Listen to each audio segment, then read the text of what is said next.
Kad sam prije podne dobio poruku da je sve spremno i da me čeka samo potpis, pomislio sam da će to biti još jedan hladan, brz posao.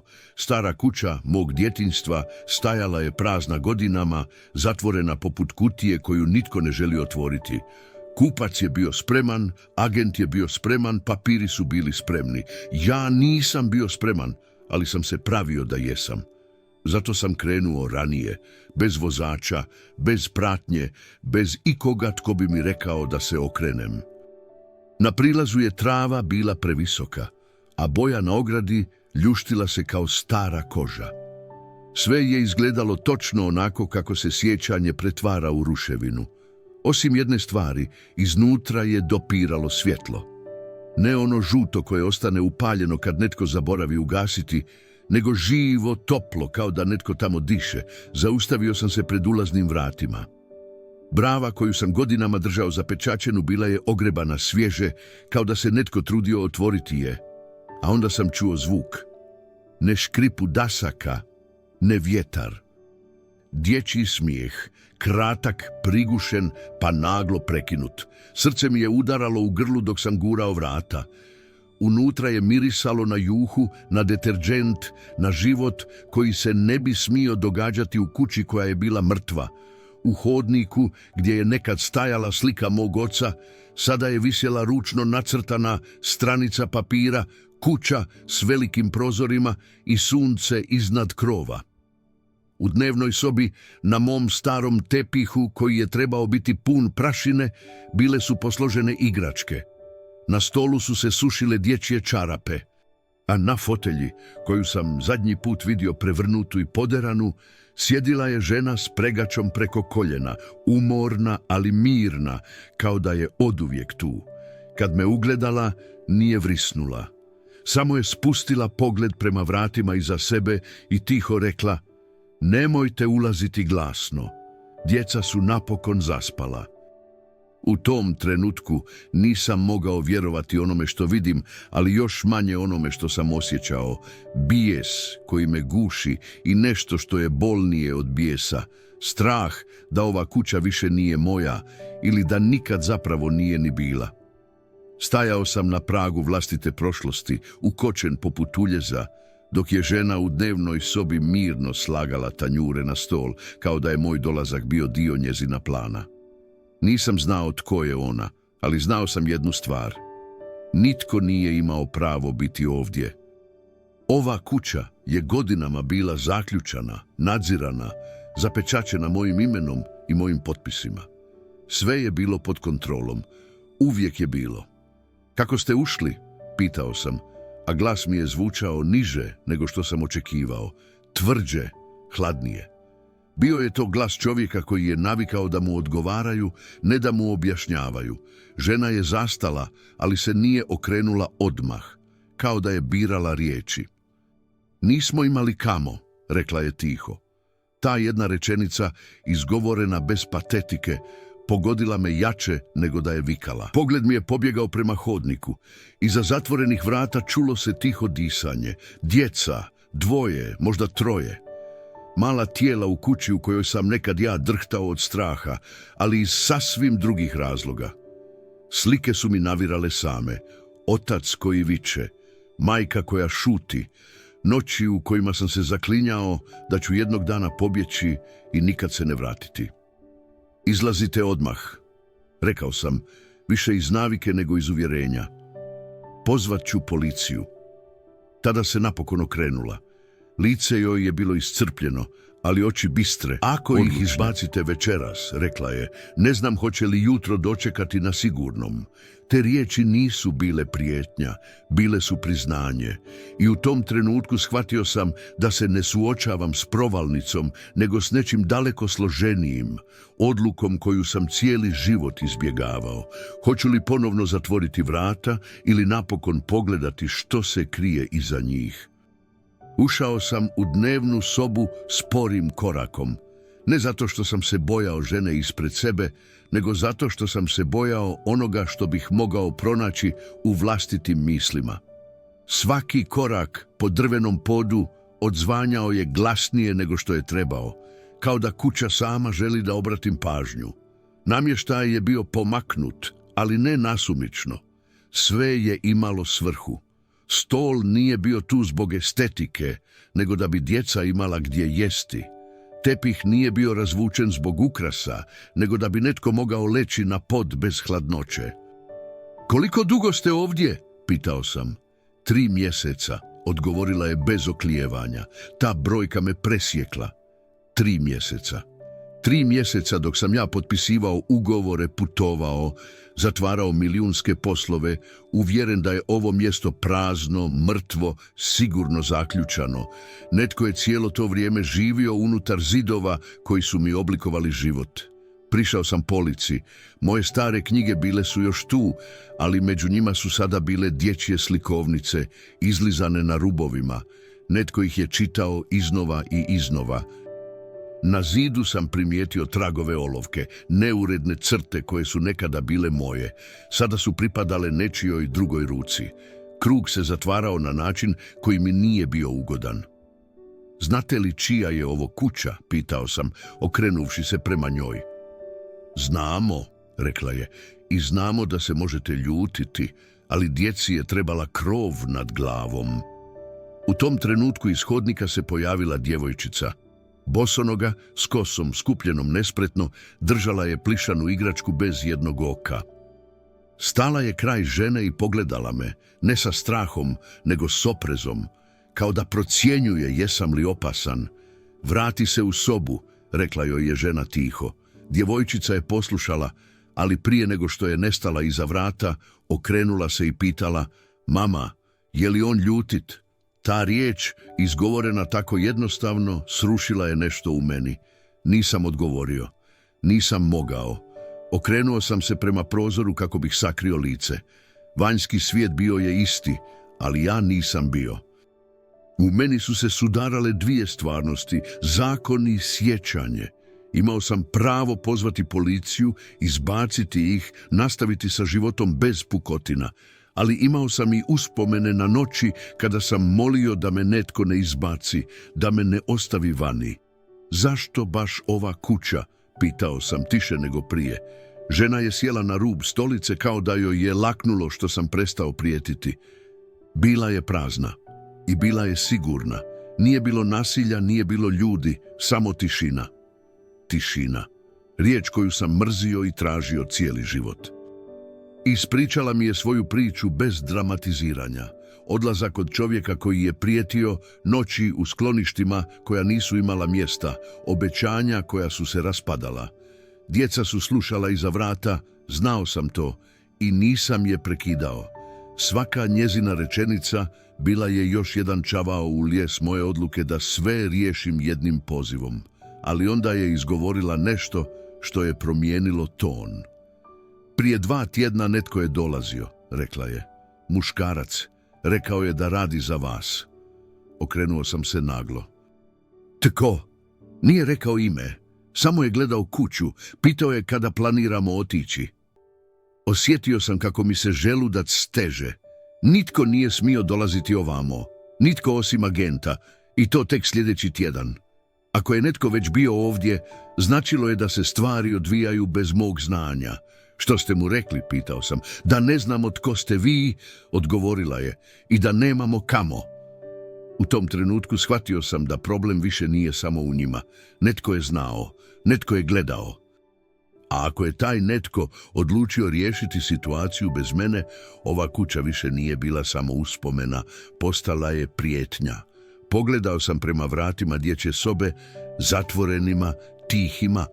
Morao sam donijeti odluku, ali znao sam da svaka opcija nosi posljedice koje više ne mogu kontrolirati. A onda se izvana začuo zvuk automobila koji se zaustavlja ispred kuće. Zvuk motora koji se gasi ispred kuće presjekao je zrak poput noža. Nitko od nas se nije pomaknuo. Žena je instinktivno ustala i zakoračila prema hodniku, kao da tijelom želi zakloniti vrata dječje sobe. Taj pokret nije bio naučen. Bio je refleks, znak da je ovo već proživjela više puta nego što bi itko trebao. Molim vas, rekla je tiho, gotovo bez glasa. Ako su oni, nemojte reći da smo ovdje. Nisam je pitao tko su oni. Nije trebalo. U toj jednoj rečenici bilo je previše straha da bi se odnosila na nekog bezopasnog. Prišao sam prozoru i diskretno povukao zavjesu. Ispred kuće stajao je tamni automobil bez oznaka. Iz njega je izašao muškarac u jednostavnoj jakni, previše uredan za nekoga tko dolazi slučajno. Pogled mu je bio kratak, procjenjivački, kao da je već znao što traži. To nije bio moj agent, to nije bio netko koga sam poslao. Je li to on? Šapnuo sam. Žena je kimnula, lice joj je probljedjelo. Isti. U tom trenutku shvatio sam da je situacija izmakla okvire zakona i ugovora. Netko je odlučio ubrzati proces, očistiti kuću prije nego što dođe do prodaje. I taj netko nije mario tko je unutra. Kucanje na vrata bilo je snažno, ali kontrolirano. Nije bilo žurbe, samo sigurnost da će se vrata otvoriti. Otvorio sam ih prije nego što je žena stigla išta reći. Muškarac me pogledao s blagim iznenađenjem koje je brzo sakrio. Tražim vlasnika ove nekretnine, rekao je. Našli ste ga, odgovorio sam hladno. Njegove obrve su se lagano podigle. Onda znate da se ovdje netko nezakonito nalazi. Znam, rekao sam, i rješavam to osobno. Pogled mu je kliznuo preko mog ramena prema unutrašnjosti kuće. Tražio je potvrdu, znak, možda čak i dozvolu da uđe. Nisam se pomaknuo. Dobio sam nalog da provjerim stanje prije završetka prodaje, nastavio je. Postoje komplikacije. Ne postoje, prekinuo sam ga. Postojim ja. Tišina između nas bila je gusta. U toj tišini sam vidio kako procjenjuje moju vrijednost, ne u novcu, nego u problemima koje mogu stvoriti. Znao je tko sam, morao je znati. Imate tjedan dana, rekao je konačno. Nakon toga kuća mora biti prazna. Nitko ovdje neće biti izbačen na ulicu, odgovorio sam. Ne danas. Okrenuo se bez pozdrava i vratio u automobil. Kad je motor ponovno zagrmio i zvuk se izgubio, shvatio sam da sam upravo ušao u sukob koji ne mogu riješiti potpisom. Vratio sam se unutra. Žena me gledala kao da pokušava shvatiti jesam li spas ili nova prijetnja. Imate tjedan dana, rekao sam joj, ali ne za odlazak, za istinu. Sjeo sam za stol i izvadio telefon. Pozivi su se nizali. Agent, odvjetnik, stari kontakt iz vremena kad sam tek počinjao. Ako je netko pokušavao preuzeti kontrolu nad ovom kućom, morao sam znati zašto. Dok sam razgovarao, primijetio sam nešto na polici što prije nisam vidio. Iza knjiga, skrivena, bila je stara metalna kutija. Prepoznao sam je istog trena. Bila je to kutija mog oca, ona koju nikada nisam uspio otvoriti. Pogledao sam prema ženi. Jeste li dirali ovo? Odmahnula je glavom. Djeca su je pronašla. Rekli su da pripada vama. Uzeo sam kutiju u ruke. Bila je teža nego što sam očekivao. A ako je netko izvana znao da je ona ovdje, onda njihov dolazak nije bio slučajan. U tom trenutku zazvonio mi je telefon. Poruka od odvjetnika bila je kratka, ali dovoljna da mi se krv zaledi. Prodaja se pokušava ubrzati jer postoji spor oko vlasništva. Nisi jedini nasljednik. Podigao sam pogled prema zatvorenim vratima dječje sobe. Netko je znao više nego ja. Iako je istina bila u toj kutiji, onda je vrijeme radilo protiv svih nas. Kutiju nisam otvorio odmah. Držao sam je na stolu kao dokaz koji još nisam bio spreman prihvatiti. Metal je bio hladan pod prstima, a brava zahrđala, ali netaknuta. To je značilo da je nitko prije mene nije otvorio, ni žena, ni djeca, ni onaj muškarac koji je došao prerano s previše samopouzdanja. Djeca ne znaju što je unutra, rekla je tiho, kao da čita moje misli. Rekla sam im da je to vaša stvar. Kimnuo sam. U tom trenutku nisam bio siguran je li to olakšanje ili dodatni teret. Otišao sam do kuhinje i natočio čašu vode. Ruke su mi lagano drhtale. Godinama sam gradio imidž čovjeka kojemu ništa ne može izmaknuti kontroli. A sada me jedna mala metalna kutija vraćala u stanje dječaka koji se boji onoga što bi istina mogla promijeniti. Otvorio sam je. Unutra nije bilo novca. Nije bilo nakita, samo stari dokumenti, požutjeli papiri, nekoliko fotografija i pismo presavijeno na 4 dijela. Na vrhu je stajalo ime koje nisam vidio desetljećima. Ime žene koja je nestala iz naših života bez objašnjenja, ostavivši mene i oca u tišini koja je sve pojela. Počeo sam čitati. Svaka rečenica bila je udarac. Pismo je bilo priznanje, ne samo o izdaji, nego o djetetu. O djetetu za koje sam godinama vjerovao da je mrtvo rođeno, jer je tako otac rekao. Djetetu koje je, prema ovom pismu, dano na čuvanje, daleko od očiju, daleko od istine. Postoji još netko, izgovorio sam naglas, više sebi nego ženi. Još netko, ponovila je. Netko tko ima pravo na ovu kuću i na sve što ide s njom. Tišina koja je uslijedila bila je teška. U toj tišini sam shvatio zašto se prodaja ubrzava. Zašto se pojavljuju ljudi bez imena. Zašto netko želi da se kuća isprazni prije nego što se istina izvuče na svjetlo.